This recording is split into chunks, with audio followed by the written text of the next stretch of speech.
जय जय रघुवीर समर्थ. श्रीमत दासबोध. दशक 10वा. जगत ज्योती नाम. समास 3. देह अशंका शोधन नाम. श्रीराम समर्थ. उपाधी विनजे आकाश, तेची ब्रह्म निराभास, ते निराभासी मूळ मायेस जन्माला. बघा, वक्ता इथं सांगतोय, श्रोत्याला सांगतोय की शून्यत्वाच्या उपाधीशिवाय जे आकाश की ज्याच्या ठिकाणी कुठलाही भास नाही, असे ब्रह्म होय, असे आकाश ब्रह्म होय, त्या निराभास ब्रह्माच्या ठिकाणी पूर्णरूप मूळ मायेचा जन्म झाला. या जगज्योती नाम दशकात आपण विश्वात भरून असलेल्या जाणिवेच्या अनुभूतीचा अभ्यास करत आहोत. या जाणिवेची स्वरूप स्थिती अंतःकरण एक अशी आहे. हे दृश्य विश्व एकाच अंतःकरण रूपी जाणिवेनं एकत्र बांधलं गेलं आहे. ही जाणीव विश्वव्यापी आहे. प्रत्येक सचेतन अचेतनातील जाणीव अर्थात अंतःकरण एकच आहे असं समर्थांनी सांगितलंयच. परंतु मनुष्य बुद्धी त्याच्या अंतःकरणाहून नेहमी वरचढ ठरत असते. अंतःकरण प्रधान व्यक्ती व्यवहारात बहुतेक वेळा अपयशी ठरतात, तर बुद्धिप्रधान लोक यशस्वी होतात. मात्र व्यवहारातील जीत हीच अंतिम जीत मानली असती तर सर्व यशस्वी मंडळी प्रातःस्मरणीय ठरली असती. पण वस्तुस्थिती तशी नाहीये. ज्याची वृत्ती अंतःकरण प्रधान असते, म्हणजे जो हृदयस्थ ईश्वररूपी जाणिवेला अनुभवतो, कल्याणकारी कृतीनं विश्वनारायणाची पूजा बांधतो, प्रत्येकात रामरूप बघतो, तो जगाला वंदनीय ठरतो, तो संत असतो. अशी अंतःकरण प्रधान प्रवृत्तीच सर्वश्रेष्ठ ठरते. सामान्य मनुष्य मात्र बुद्धिप्रधान विचार करतो, त्यामुळं त्याच्या अंतःकरणात नाना आशंका उत्पन्न होणं त्याच्या वृत्तीचा स्वभावच असतो. त्याच्या अंतःकरणात निर्माण होणाऱ्या भावभावनांवर बुद्धी आक्षेप घेते नव्हे, बऱ्याच वेळा ती भावनांची अवहेलनाच करते. समर्थांनी या सर्व गोष्टींचा बारकाईनं व तटस्थपणे अभ्यास केलेला आहे. शिवाय संत वृत्ती अतिव्यापक असल्यामुळं ते आपल्या प्रत्येक आशंकांचं उत्तर समाधानकारकरित्या देण्यास सक्षम आहेत. म्हणून त्यांना समर्थ ही बिरुदावली शोभून दिसते. अशा काही आशंकांचं निरसन करणारा देह आशंका निरूपण नाम हा पाठीमागचा समास आपण नुकताच अभ्यास केलेला आहे. संदेह आशंकांची उत्तरं समजून उमगून ती मनोमन पटली असती व सगळ्या आशंका मावळल्या असत्या तर संतांचं कार्य किती सोपं झालं असतं, नाही का? ज्याप्रमाणे गीतेमध्ये प्रभू श्रीकृष्णांनी सांगून ठेवलंय, तुमचे सारे धर्म पंथ त्यागून तुम्ही मला फक्त शरण या, मी तुम्हाला माझं निजपद देईन. प्रत्यक्ष भगवंतानं सांगूनही जनमानसात किती बदल घडला हे आपण सर्वजण जाणतोच. कारण तसा बदल घडला असता तर संतांना वारंवार अवतार घ्यावेच लागले नसते, असे नका. पण संदेह न जाणण्याचं कारण म्हणजे बुद्धी अंतःकरण प्रवृत्तीवर स्वार होते. अंतरंगाला पराजित करत स्वतःचाच उदो करत राहते. जीवाच्या देहबुद्धी प्रधान विचारांतून उत्पन्न होणाऱ्या आशंका म्हणजे सतत खळबळत असणाऱ्या अंतःकरण रूपी समुद्रातील लाटाच होत. एखादा मजबूत खडक जसा सागर लाटांना अंगावर घेतो, त्यांना तटवून परतवून लावतो, तसं समर्थ येणाऱ्या प्रत्येक आशंकेला समर्थपणे उत्तर देतात, तिला शांत करतात. या देह आशंका शोधन समासातून श्रोत्यांची विश्वनिर्मितीबद्दलची आणखी एक आशंका आणि तिचं समाधान समर्थ आपल्यासमोर चिंतनासाठी ठेवत आहेत. श्रोता वक्त्यासमोर अर्थात समर्थांसमोर शंका मांडताना म्हणत आहे, विश्वनिर्मितीची प्रक्रिया समजवताना तुम्ही सांगितलंय की परब्रह्म स्वरूपात मूळ माया प्रगट झाली, तिच्यापासून गुणमाया, गुणमायेपासून त्रिगुण व तमोगुणातून पंचभूत निर्माण होऊन या सृष्टीचा विस्तार झाला. अवघ्या विश्व पसाऱ्याला एका जाणीवेनं एकत्र धरून ठेवले, हेही तुम्ही आम्हाला सांगितलं. मग या जाणीवेचा सृष्टीतील प्रवास घडतो कसा? तिचा वाहक कोण आहे? या अगोदर तुम्ही सांगितलंय की वायूच जाणीवेचा वाहक असतो, पण जाणीव तर मूळ मायेपासून प्रसवते आणि वायू हा पंचमहाभूतांपैकी एक शेवटच्या टप्प्यातील आहे. मग जाणीव वायूच्या आधारे प्रवाहित झाली, विकसित झाली असं कसं म्हणता येईल? वायू जेव्हा निर्माण झालेला नव्हता तेव्हा तो जाणीवेचा प्रसार दृश्य जगतापर्यंत कसा काय करू शकेल, असे प्रश्न श्रोत्यांच्या मनात उत्पन्न झाले आहेत. अर्थात परमार्थाचं सखोल चिंतन मनन व्हावं अशा हेतूनं समर्थच श्रोत्यांच्या मनात आशंका निर्माण करून त्यांची समर्पक उत्तरं देतात. इथं वायूचं सर्वांगीण रूप, त्याचं महत्त्व आपल्या सर्वांना ज्ञात व्हावं यासाठी या समासाची योजना त्यांनी केलेली आहे.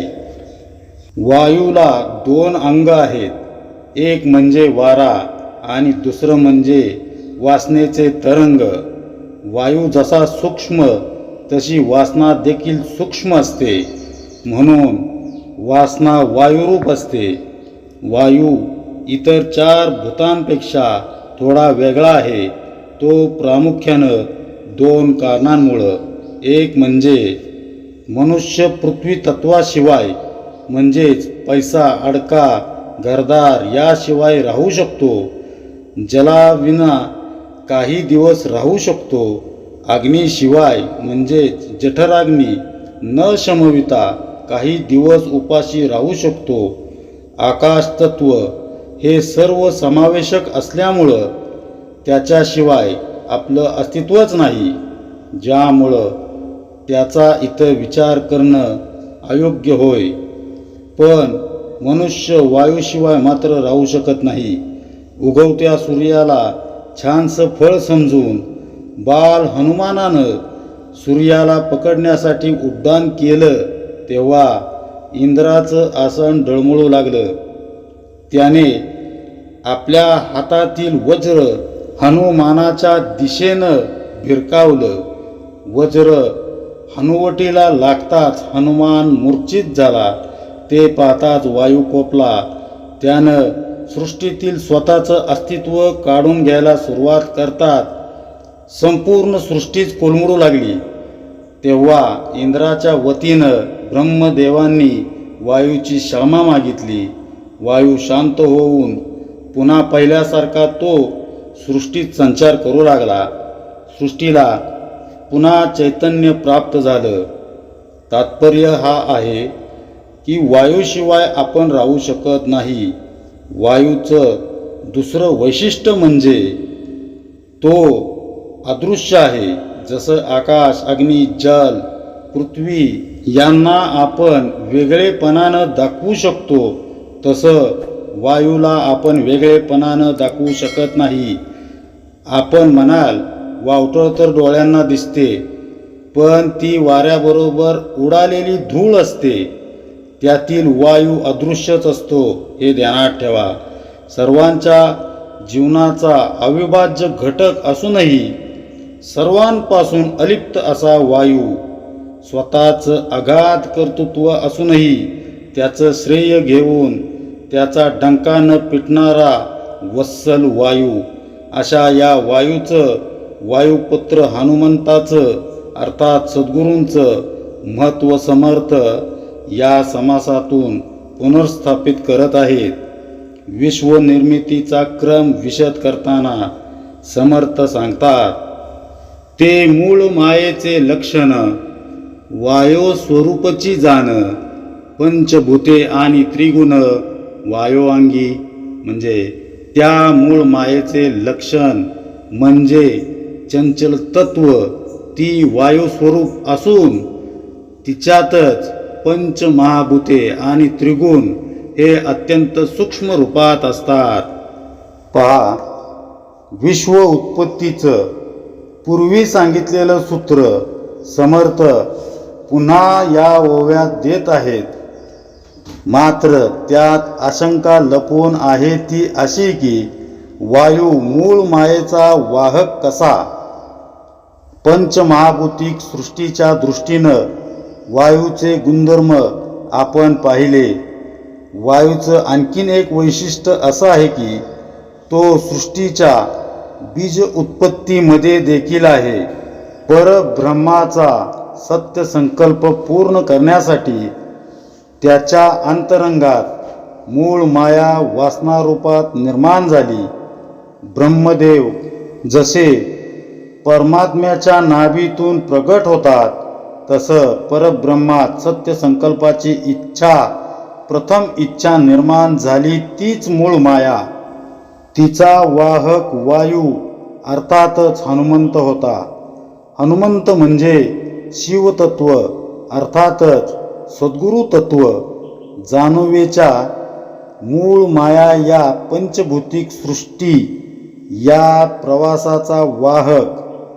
राम लक्ष्मणाला जसं हनुमंतानं आपल्या खांद्यावर बसवून नेलं, तसं वायूनं जाणिवेला खांद्यावर बसवून तिला मूळ मायेपासून खाली आणत आणत या ब्रह्मांडाभोवती वेठून ठेवलं आहे.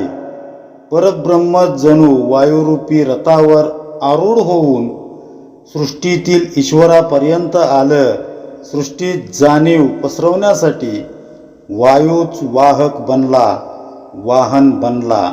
त्यामुळं वायूकडं केवळ पंचमहाभूतिक तत्वांपैकी एक असं म्हणून न पाहता समर्थ त्याला वायुदेव म्हणत आहेत. या जगातील ईश्वराचं स्वरूप म्हणून वायूकडं बघता येईल. ईश्वर सर्व व्याप्त आहे, पण दृष्टीला पडत नाही. तसं वायू सगळीकडं आहे, त्याची अनुभूती देखील येते, पण तो दिसत मात्र नाही. ईश्वराप्रमाणेच वायूही आपल्याला क्षणभराचा वियोग होऊ देत नाही. या वायुदेवानंच परब्रह्मातून निर्माण झालेल्या जाणिवेच्या आधारे ब्रह्मांडाचा विकास केला. त्यामुळं हा पवनसूत जसा जाणिवेचा वाहक आहे, तसा तो सृष्टीचा जननकर्ता, पालनकर्ता आहे असं म्हटल्यास वावगं ठरणार नाही. अख्खा द्रोणागिरी पर्वत उचलून आणून लक्ष्मणाचे प्राण वाचवणारा हनुमंत सृष्टीतील प्रत्येकाचा प्राण रक्षकही आहे. वायुदेवाचा आपल्याला माहीत नसलेला महिमा समर्थ आपल्याला सांगत आहेत. त्यातील आणखी काही पैलू आपण बघणार आहोत. पंचमहाभूतांपैकी एक असणाऱ्या वायूच्या आधारे जाणिवेचा परब्रह्म ते दृश्य विश्व हा प्रवास कसा होऊ शकतो, ही आपली देहबुद्धीच्या पातळीवरील आशंका सोडवताना समर्थ आपल्याला वायुदेवाची महानता कथन करत आहेत. वायुदेव अर्थातच पवनसूत हनुमंताच्या चारित्र्याच्या आधारे वायूचं ब्रह्मांडातील महत् कार्य आपण समजून घेत आहोत. हनुमंतानं लंकेमध्ये मोठा पराक्रम गाजवला हे आपल्याला माहीतच आहे. रामेश्वराच्या समुद्र तटावरून लंकेच्या दिशेनं उड्डाण करणं, वाटेत आडव्या येणाऱ्या राक्षसांचा निष्पात करणं, लंकेत पोचून सीता माऊलीला शोधणं, ओळख म्हणून प्रभू रामचंद्रांनी दिलेली मुद्रिका दाखवून तिला दिलासा देणं, लंका दहन करून लंकापतीला प्रभू रामांच्या सामर्थ्यांची चुणूक दाखवणं, असा अचाट पराक्रम हनुमंतानं केला. रावणानं हनुमंताच्या शेपटीला आग लावण्याचं फरमान सोडलं. हे आदेश दिला खरा, पण झालं उलटच. हनुमंतानं लंकाच भस्मसात करून टाकली. या प्रसंगाचं वर्णन करताना तुलसीदास रामचरितमानसमध्ये म्हणतात, हरिप्रेरित तेही अवसर चले मरुत अनसास, अट्टाहास करी गर्ज कपी बडी लाग आकाश. पवन पुत्रानं लंका दहन सुरू करताच तिथं तब्बल 49 प्रकारचे वेगवेगळे वायू वाहू लागले. या एकत्रित वायू शक्तीमुळं लंका धडधडून पेटली. हनुमंताच्या सामर्थ्याविषयी मध्यंतरी एक गोष्ट वाचनात आली. हनुमंत हा 11वा रुद्र म्हणजेच महादेवाचा अवतार मानला जातो. जेव्हा महादेवांनी मारुतीचा अवतार घेण्याचं ठरवलं, तेव्हा पार्वती मातेनं महादेवांना मी कुठं राहू असा प्रश्न केला. हनुमान ब्रह्मचारी अवतार आहे म्हणून महादेवांनी पार्वती मातेला तो हनुमंत म्हणून अवतरल्यावर त्याच्या शेपटीत वास करण्यास सांगितलं. हनुमंताच्या शेपटीत आदी मायेचं सामर्थ्य सामावलेलं आहे. ते असं अतुलनीय पराक्रम करून हनुमंत जेव्हा प्रभू रामांसमोर आला, तेव्हा त्याला कुठं ठेवू आणि कुठं नको असं प्रभूंना होऊन गेलं.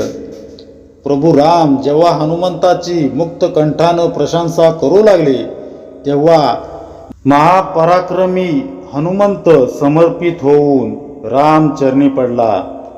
तुलसीदास त्याची अवस्था सांगताना म्हणतात, सुनी प्रभू बचन बोलो की मुख गात हरीश हनुमंत, चरण उरेऊ प्रेमाकुल त्राही त्राही भगवंत. याचा भावार्थ असा की हनुमंताची जाणीव प्रगल्भ होती.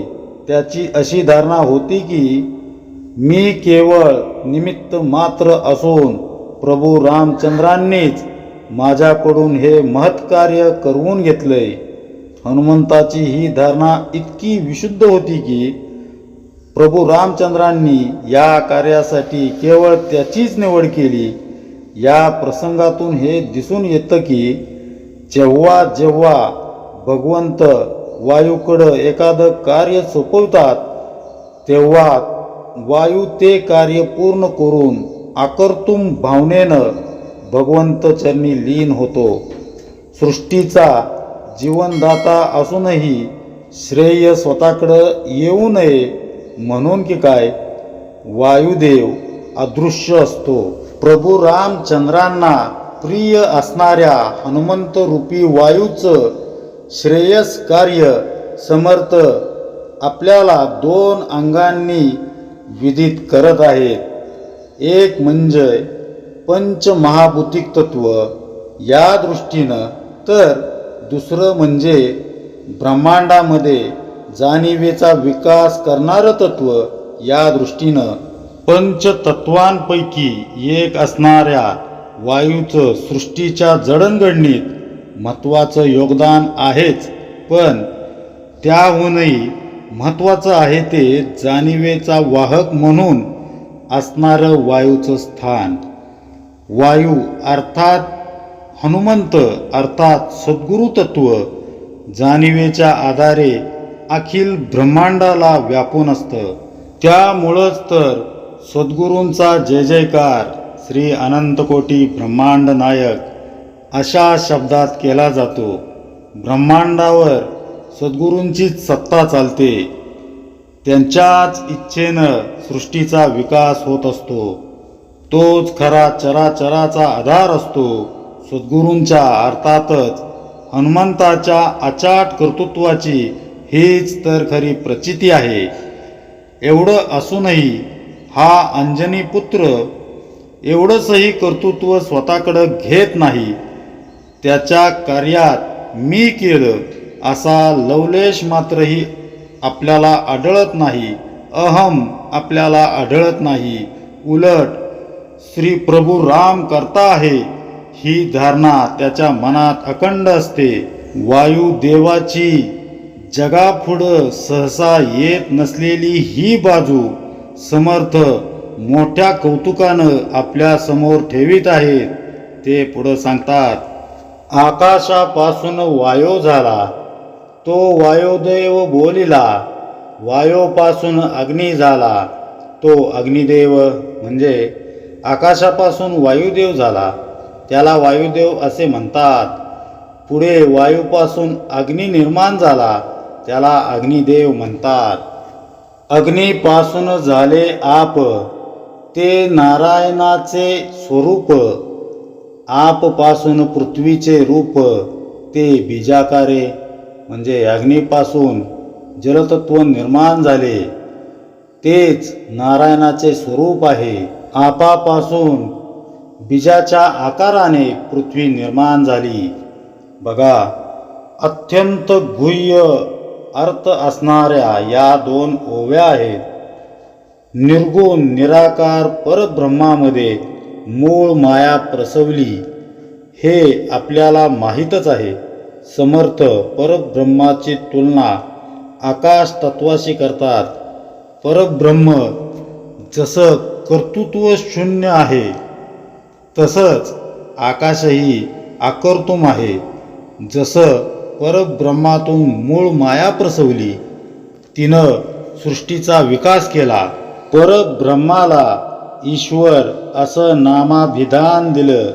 तसं आकाशातून वायू प्रसवला, त्यानं दृश्य सृष्टीला चेतना दिली आणि वायुस्थित गुरु तत्वाला गुरु साक्षात परब्रह्म असं अधिष्ठान मिळवून दिलं. अशा वायूपासून अग्नी, अग्नीपासून जल म्हणजेच आप आणि जलापासून पृथ्वी तत्व निर्माण झालं.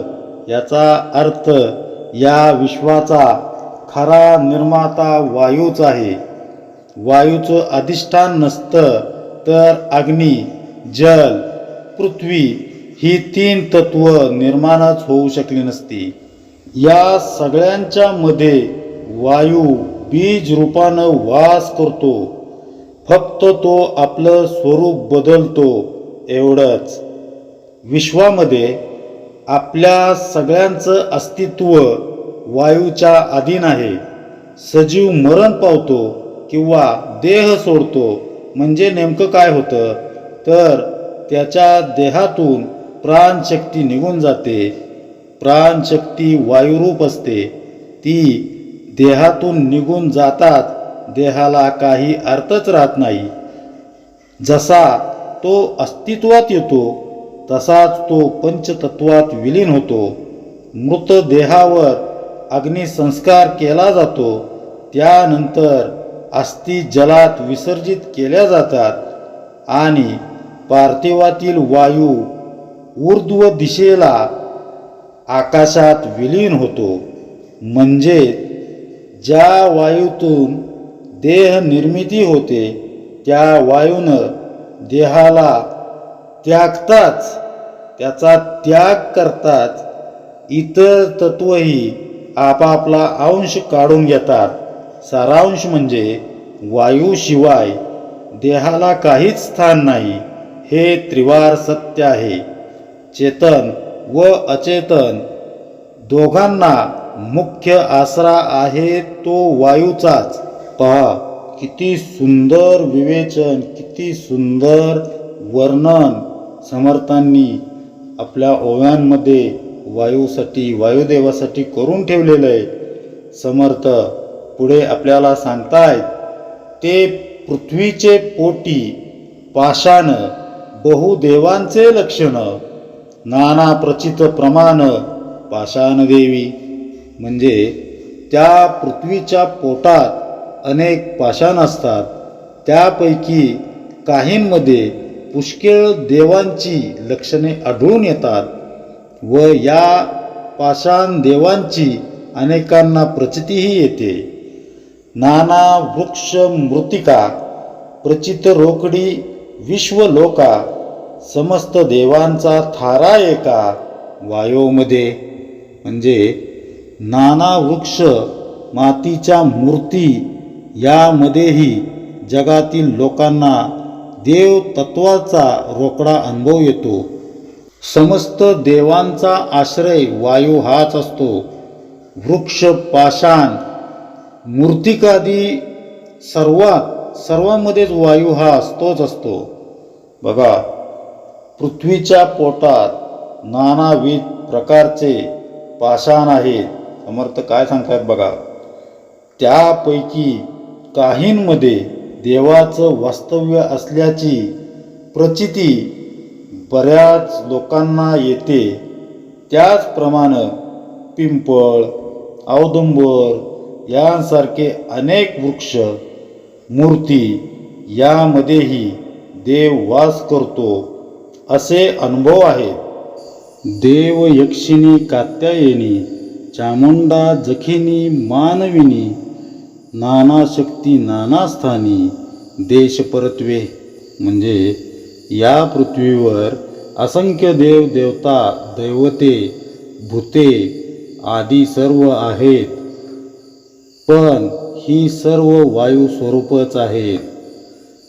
पुरुष नामे कित्येक देव अस्ति अनेक, भूते देवते नपुषक नामे बोलिजेती.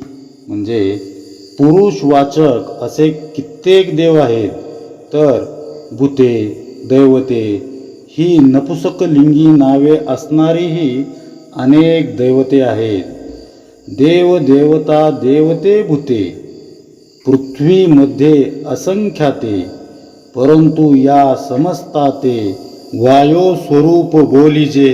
म्हणजे या पृथ्वीवर असंख्य देव देवता दैवते भूते आदी आहेत, पण ही सर्व वायू स्वरूपच आहेत. बघा, समर्थांना काय नेमकं म्हणायचे, देव यक्षिणी कात्यायनी चामुंडा जाखिनी मानविनी यासारख्या अनेक शक्ती निरनिराळ्या स्थानी निरनिराळ्या प्रांतात आढळतात. त्या विविध देह धारण करून वेगवेगळी कार्य करतात. काही स्त्री देवता आहेत, तर काही पुरुष देवता आणि काही नपुसक नावं असणारे देवही आहेत. अशा देवदेवतांची संख्या फार मोठी आहे, पण ती सर्वजण वायुरूपच आहेत. वायूचा पर्यायानं हनुमान स्वारीचा ब्रह्मांडावर केवढा उपकार आहे, तोच भगवंताच्या सत्य संकल्पाला चालना देतो, तोच सृष्टीमध्ये चैतन्य भरतो, तोच सर्व जीवांकडून कार्य करवून घेतो. इतकं करून त्याचं कर्तेपण मात्र तो भगवंताकडेच देतो. सीता मातेचा शोध लावून हनुमंत जेव्हा प्रभू रामांसमोर नतमस्तक होऊन उभा राहतो, तेव्हा प्रभू रामांच्या मनातील भावना शब्दबद्ध करताना तुलसीदास लिहितात, सुनु कपी तोही समान उपकारी, नहीं को सूर नर मुनी तनुधारी, प्रति उपकार करो का तोरा, सन्मुख होई न सकत मन मोरा. अर्थात, हे कपिश्रेष्ठ, तुझ्या उपकारांची परतफेड मी कशी करू? तुझ्या नजरेला नजर मिळवण्यासही मला संकोच वाटतोय. इतकं महान कार्य तू केलंस.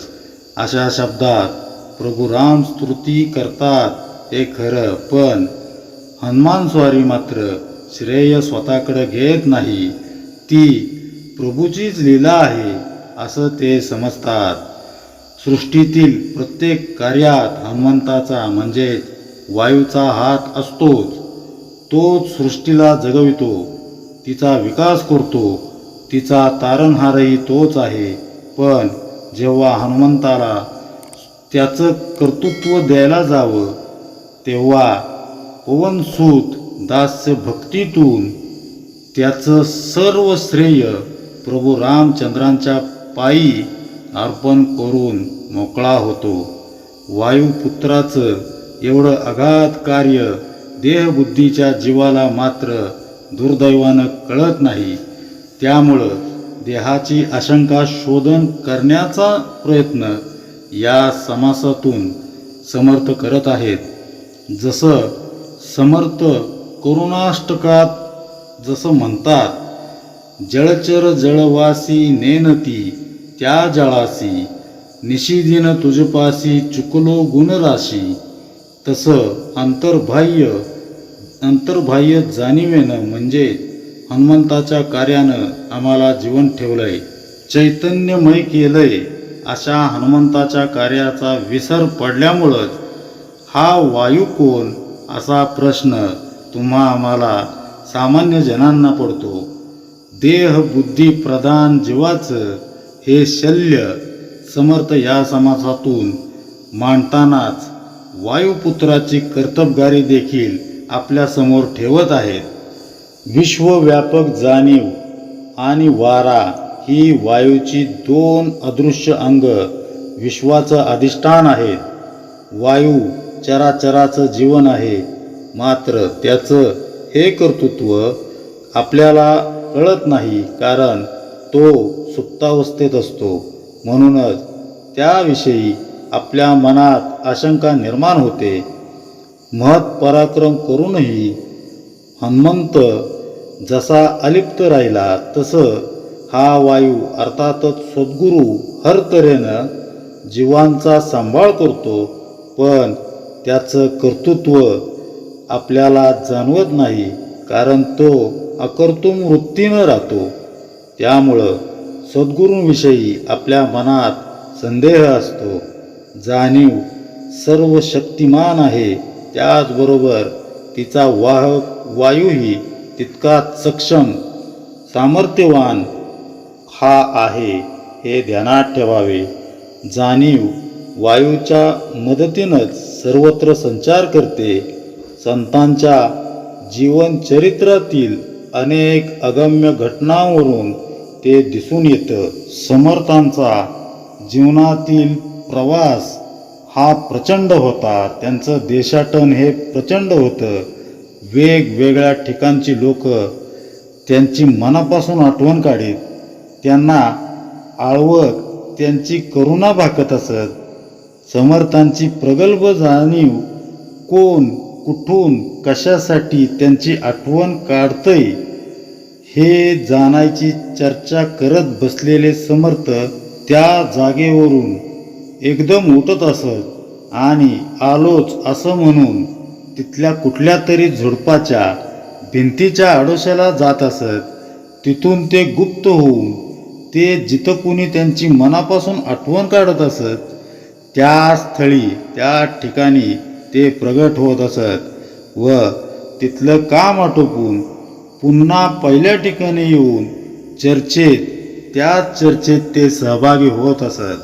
यात वायूचंच कर्तृत्व आहे. म्हणूनच समर्थ सांगत आहेत, वायो स्वरूप सदा असणे, प्रसंगे नाना देह धरणे, गुप्त प्रगट होणे जाणे. समस्तांशी म्हणजे नेहमी ती वायू स्वरूपातच असतात. काही प्रसंगाने ती नाना देह धारण करतात. कधी ती गुप्त असतात तर कधी प्रगट होतात. हा प्रकार सर्वच देवतांबाबत चालतो. पहा समर्थ काय सांगतायत. देव देवता संत यांना गुप्त होणं, प्रगट होणं, प्रसंगानुरूप वेगवेगळे देह धारण करणं साध्य असतं ते वायूमुळंच. संत देवता आजही चैतन्यावस्थेत सगळीकडे भरून आहेत. आपण जर त्यांना कळवळून हाक मारली तर या वायूच्या आधारे त्यांना तात्काळ आपल्यासमोर प्रगट होण्यात अडचण येत नाही. ते कोणत्या रूपात येतील हे मात्र सांगता येत नाही, कारण त्यांचं स्वरूप जाणण्याइतकी आपली दृष्टी तयार झालेली नाही. पण आपल्या प्रेम भरल्या हाकेला ते नक्कीच ओ देतील, यात अजिबात शंका नाही. आपलं आराध्य दैवत सद्गुरू वायू रूपानं आपल्या संलग्न राहून अनेक वेळा आपली मदत करत असतात. मात्र हा तारणहाण कोण, त्याचं उत्तर आपल्याकडं नसतं. सद्गुरू तत्वच रक्षण कवच बनून आपल्या अवतीभोवती वावरत असतं, हे नक्की लक्षात ठेवा. पण त्याबाबत संदेह निर्माण झाला की ती शक्ती बाजूला सरते. सद्गुरू माझा सांगाती आहे, माझ्या प्रत्येक श्वासात ते आहेत, असा दृढ विश्वास अखंड असायला हवा. ते आहेत म्हणूनच मी जिवंत आहे, ते नाहीत तर मी नाहीच, हा आपला ठाम विश्वासच हनुमंताला वायुस्थित सद्गुरूंला आपलं रक्षण करण्यास भाग पाडतो. त्यामुळं श्रद्धा विश्वास हे परमार्थाचं भांडवल आहे असं म्हणतात, ते काही चुकीचं नाही. समर्थ पुढं सांगतात, वायो स्वरूपे विचरती वायोमध्ये जगज्योती, जाणती कळा वासना वृत्ती नानाभेदे. म्हणजे ते सर्व वायू रूपाने संचार करत असतात. वायूमध्ये असलेल्या चैतन्याची जगज्योतीचीच जाणीव वासना वृत्ती इत्यादी वेगवेगळी नावे आहेत. बघा समर्थ काय म्हणतात, देवदेवता वायू रूपानं सर्वत्र संचार करतात. वायूमध्ये जगज्योती आहे आणि ती जाणीव रूप असते. वासनेमुळं त्या जाणीवेत भेद निर्माण होतात. वासना शुद्ध शुभ असेल तर देवता श्रेष्ठ असते, तर वासना अशुद्ध अनिष्ट असेल तर देवता कनिष्ठ असते. जिथं वाईट चिंतलं जातं तिथं अशुभ शक्ती प्रवेश करते. अशा रीतीनं वायूमध्ये नाना भेद आहेत. त्यामुळं सदैव शुद्ध वासना आणि शुभ वासना ही ठेवावी, ही आपल्याला समर्थांची शिकवण आहे, हे लक्षात ठेवावं. आपण जर पाहिलं तर रेखी उपचारानं शारीरिक व्याधी बऱ्या होतात. महत्त्वाच्या कार्यासाठी परीक्षेसाठी निघताना मोठ्यांचे थोरांचे आशीर्वाद घेतले जातात. ते आशीर्वचन किंवा रेखी करणाऱ्याच्या भावना वायूमध्ये स्पंदन निर्माण करतात. अशा वेळी वासना शुद्ध असते.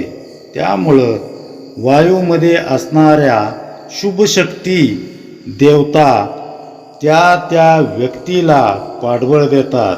तिच्या भोवती संरक्षक कवच निर्माण करतात.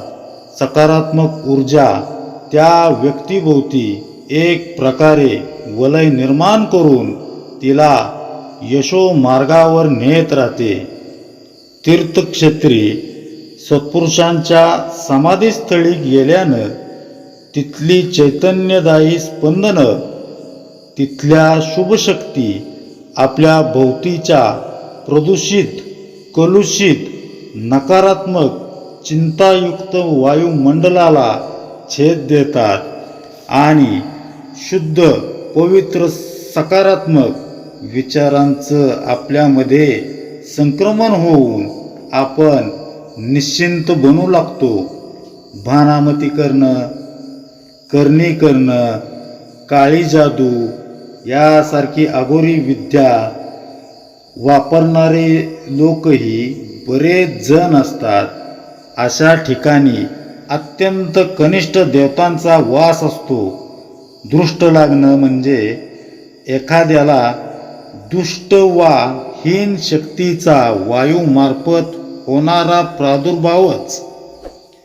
त्याच्यावर हमखास केला जाणारा साधासा उपाय आहे तो दृष्ट काढण्याचा, म्हणजेच आपल्यातील शुद्ध वासनेनं शुभ विचारांनं पीडित व्यक्तीच्या भोवतीचा वायू शुद्ध करणं.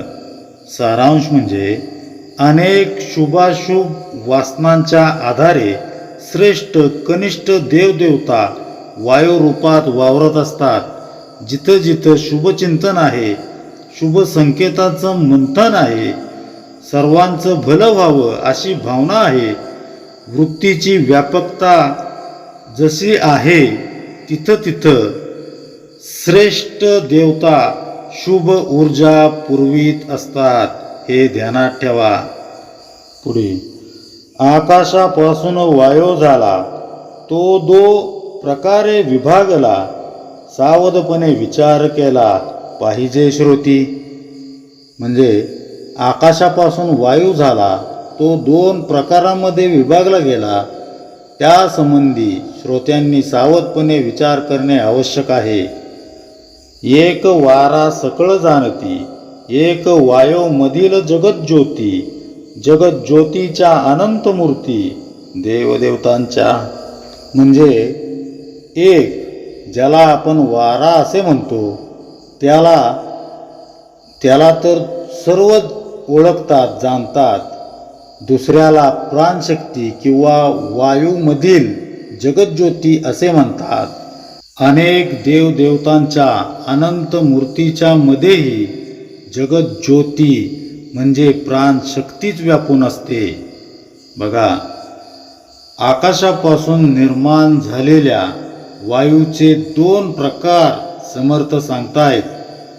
एक म्हणजे आपल्याला माहीत असलेला वारा आणि दुसरा प्रकार आहे तो जगज्योती, अर्थात विश्वव्यापी परिपूर्ण अशी जाणीव.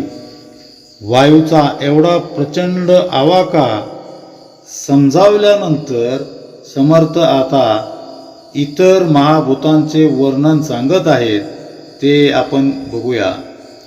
अखिल ब्रह्मांडाचा मूलाधार असणारा, प्रत्येकाच्या अंतरंगात वसणारा वायू अर्थात हनुमान स्वारी अदृश्य रूपानं आकर्तुम भावानं कार्यरत असतो. त्यामुळंच त्याचं कार्य भव्य दिव्य असूनही देहबुद्धीच्या पातळीवर राहणाऱ्या सामान्य जीवांच्या ते लक्षात येत नाही. पापणी जसं डोळ्याचं रक्षण करते तसं हनुमान स्वारी अर्थात सद्गुरू वायूच्या मदतीनं जीवांचा सांभाळ करत असतो. जीवनाला दिशा देऊन त्यांच्या आत्मोन्नतीसाठी सतत प्रयत्नशील असतो. अशा वायूचं अर्थात सद्गुरूंचं महत्त्व कितीही वर्णन केलं तरी ते कमीच पडेल.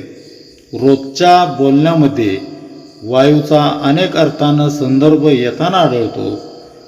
अनपेक्षित घटनेमुळं एखाद्याला अपार आनंद झाला तर आपण त्याला हर्षवायू झाला असं म्हणतो. खोडकर, चंचल, चपळ मुलं मुक्तपणे आपल्याला हिंडताना, खेळताना, बागडताना पाहून आपण कानात वारं गेल्यासारखं पळतायत असं म्हणतो. सांध्याच्या दुखण्याला वात विकार म्हणतात. पचायला जड अन्न खाण्यात आलं तर काही जणांना पोटात गॅस होतो. ही वायूचीच रूपं. अशा रीतीनं हर घडी आपल्या बरोबर असलेल्या वायूचं आध्यात्मिकदृष्ट्या असणारं महात्म्य संतांनी ओळखलं, संतांनी जाणलं. समर्थ रचित मारुती स्तोत्रात मनासी टाकिले मागे, गतीसी तुलना नसे, तसा पवनपुत्र हनुमंताचा गौरवपूर्ण उल्लेख आहे. वेगवान मनालाही मागे टाकणारा हनुमंतज्वारी जाणिवेचा वाहक आहे, यात शंकाच नाही. ब्रह्मांडाच्या निर्मितीमागं, त्याच्या विकासामागं जाणीवरूपी चैतन्य तसंच त्याचा वाहक असणारा वायू यांचं उद्बोधक विश्लेषण समर्थांनी आपल्यासमोर ठेवलंय. जाणीव शक्तिमान आहे, गतिमान आहे, ती चैतन्यमय आहे, त्यात हालचाल आहे, म्हणजे ते जिवंतपणाचं लक्षण आहे. आजच्या विज्ञान युगाच्या भौतिकशास्त्राच्या भाषेत सांगायचं झाल्यास जाणीव म्हणजे ऊर्जा असं म्हणता येईल. ही जाणीव अर्थात ऊर्जा सबंध विश्वात भरून उरली आहे. ऊर्जेविषयी असा एक नियम आहे की ती निर्माण करता येत नाही आणि तिचा नाशही केला जाऊ शकत नाही. ती एका रूपातून दुसऱ्या रूपात परिवर्तित होते. पाण्यात, हवेत विद्युत ऊर्जा आहे, पण ती आपल्याला दिसत नाही, जाणवत नाही. पण धरणातील साठलेल्या पाण्याचा वेगवान झोत म्हणजेच वेगवान प्रवाह टर्बाईन फिरवतो आणि त्यापासून वीज तयार होते. वाऱ्यामुळं पवनचक्कीची पाती फिरतात आणि त्यातूनही विद्युत निर्मिती होते. हीच वीज फ्रीजला पुरवल्यास त्यातून शीतलता निर्माण होते, तर मायक्रोवेव्हला म्हणजेच विजेच्या शेगडीला पुरवल्यास त्यातून उष्णता निर्माण होते. अग्नीच्या मदतीनं शिजलेलं अन्न आपण सेवन करतो आणि त्यातून शरीराला ऊर्जा मिळते. विविध कामं करण्यासाठी ही ऊर्जाच कामी येते.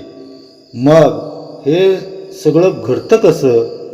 एका रूपातून ऊर्जा दुसऱ्या रूपात जाते म्हणजे ती जाते तरी कशी? हे रूपांतर घडतं वायूच्या माध्यमातून.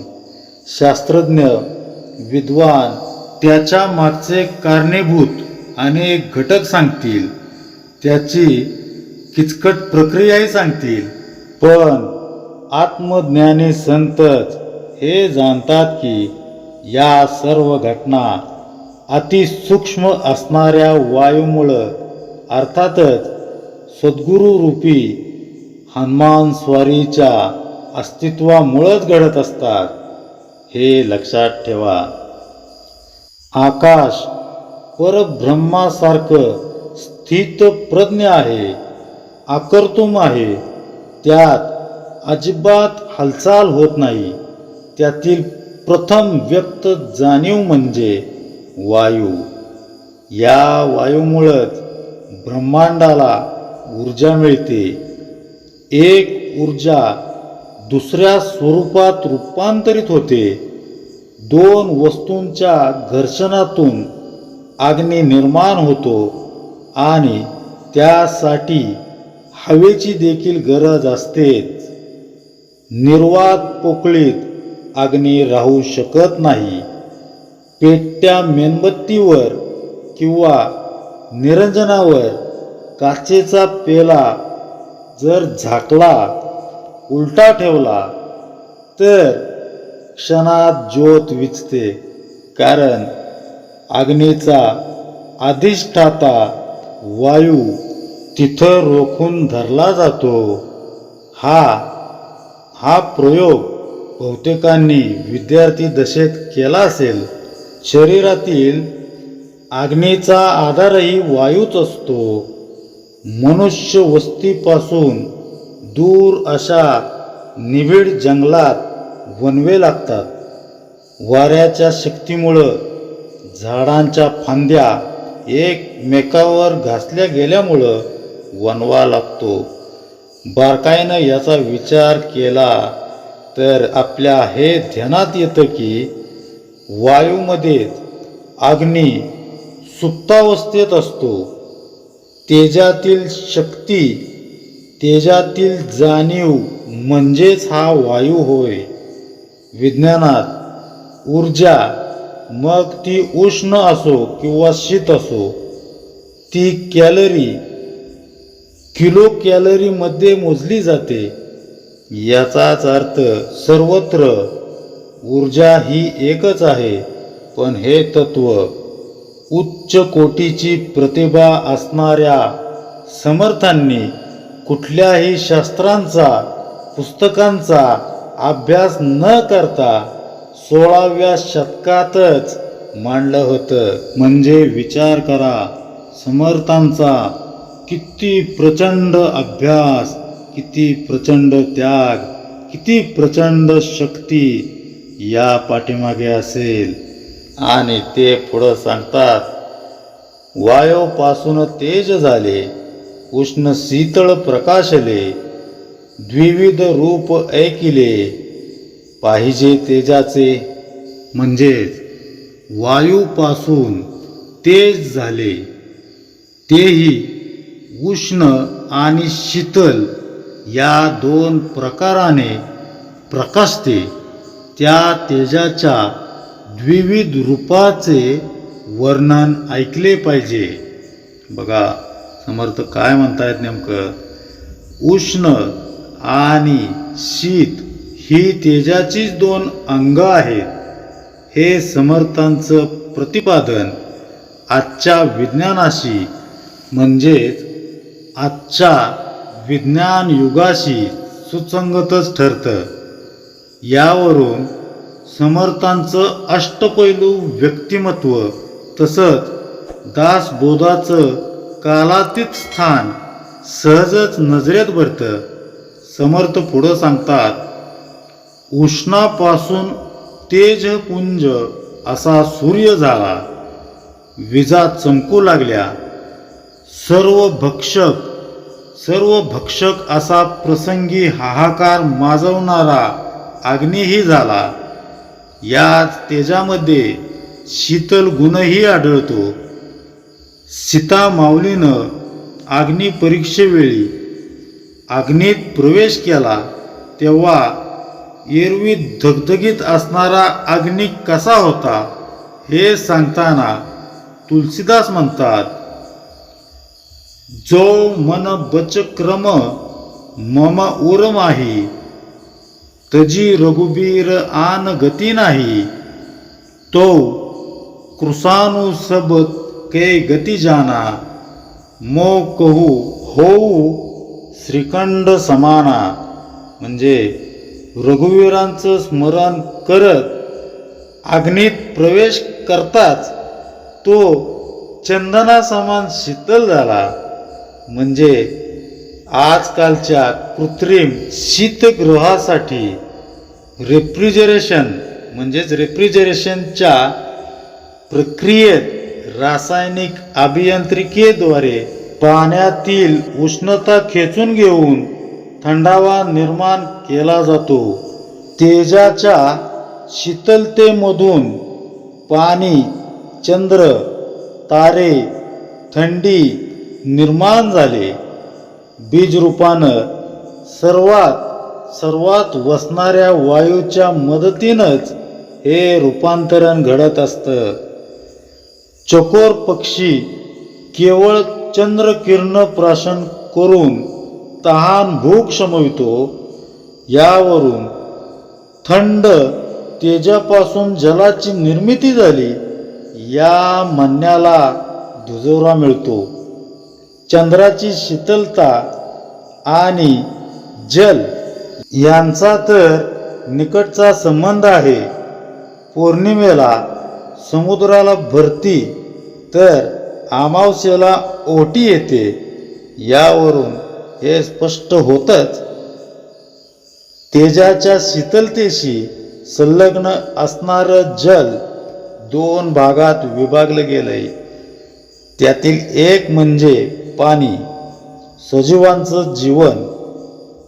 त्यामध्ये मग औषधं, रसायनं हेही प्रकार येतात, कारण ते जीवनदायी आहेत. यातील जलाचा वाहक वायूच आहे. जलाचा दुसरा प्रकार म्हणजे जीवाला अजरामर करणारं अमृत.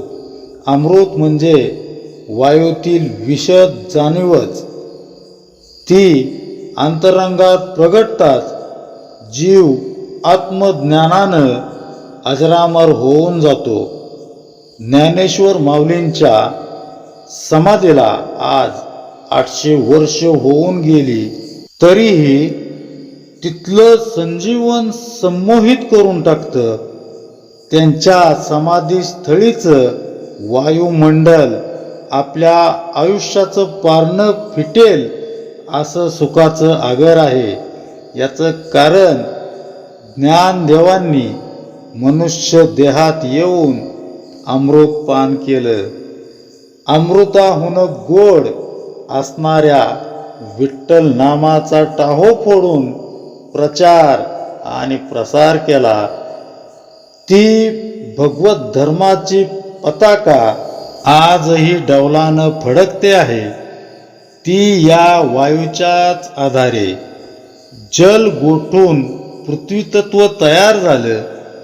त्याचं एक रूप म्हणजे दगडधोंडे, माती, तर दुसरं रूप म्हणजे सोनं, चांदी, हिरे यांसारखी रत्न. पृथ्वी तत्वांच्या विविध रूपातही वायू बीजरूपात वसतो. तरीही मनुष्य कुठून झाला त्याचं उत्तर अजूनही बाकी आहे. त्यासाठी पुढील समास सूक्ष्मपणे आपण अभ्यासायला हवा. पुढे, उष्मापासून झाला भानू, प्रकाश रूप दैदिप्यमानो, सर्व भक्षक हुताशनू, आणि विद्युल्लता म्हणजे उष्ण तेजापासून अत्यंत दैदिप्यमान प्रकाश रूप सूर्य आणि सर्व भक्षक अग्नी आणि वीज निर्माण झाली. शीतळापासून आप अमृत, चंद्र तारा आणि शीत, आता परिसा सावचित्त होऊन श्रोते म्हणजे शीतळ भागापासून जल, अमृत, चंद्र, तारा आणि थंडपणा निर्माण झाला. श्रोत्यांनी आता सावचित्त होऊन सर्व ऐकावे. तेज बहुत विकारले, परंतु द्विविधाच बोलिले, आपही द्विविधाच निरोपिले. आप आणि अमृत म्हणजे तेजाचाही खूप विस्तार झाला, पण तेही 2 प्रकारातच विभागले आहे. त्याचप्रमाणे आप हेही 2 प्रकारात विभागले गेले आहे. एक आप व दुसरे अमृत होय.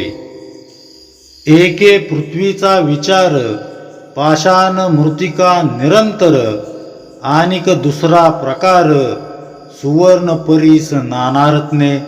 म्हणजे आता पृथ्वीचा विचार ऐका. एक प्रकार म्हणजे पाषाण मृतिका, यात तर फरक नाही, आणि दुसरा प्रकार म्हणजे सुवर्ण परीस व नानारत्ने हा होय. बहुरत्ना वसुंधरा, कोण खोटा कोण खरा, अवघे कळे विचारा, रूढ होता. म्हणजे बहुरत्ना वसुंधरा असे म्हणतात, पण कोण खरा कोण खोटा हे विचार रूढ झाल्यावरच कळून येते. मनुष्य कोठून झाली हे मुख्य आशंका राहिली. पुढे वृत्ती सावध केली पाहिजे श्रोती. म्हणजे मनुष्य कोठून आली ही मूळ शंका अजून तशीच राहिलेली आहे. म्हणून त्याचे उत्तर ऐकण्यासाठी श्रोत्यांनी वृत्ती सावध केली पाहिजे. पहा, अशा तऱ्हेनं जाणीवरूपी शक्तीची हीन आणि संपन्न अशी दोन्ही रूपं जाणून घेताना आपण वायूची प्रचंड कार्यशक्तीही अभ्यास केली. सर्व तत्वात वायूचं अस्तित्व असून त्याचं कार्य अविरत चालू असतं. परब्रह्मापासून निघणाऱ्या जाणीवेचा वाहक असलेल्या व आपला प्रचंड अखंड सांगाती असलेल्या वायूला म्हणजेच हनुमंत रूपी हनुमान स्वारीला सद्गुरूंना शरण जावं. समर्थांनी रुजवलेल्या विचारांचं मनन चिंतन करावं जेणेकरून हनुमान स्वारीच्या महान कार्याचा आवाका तरी किमान आपल्या लक्षात येईल.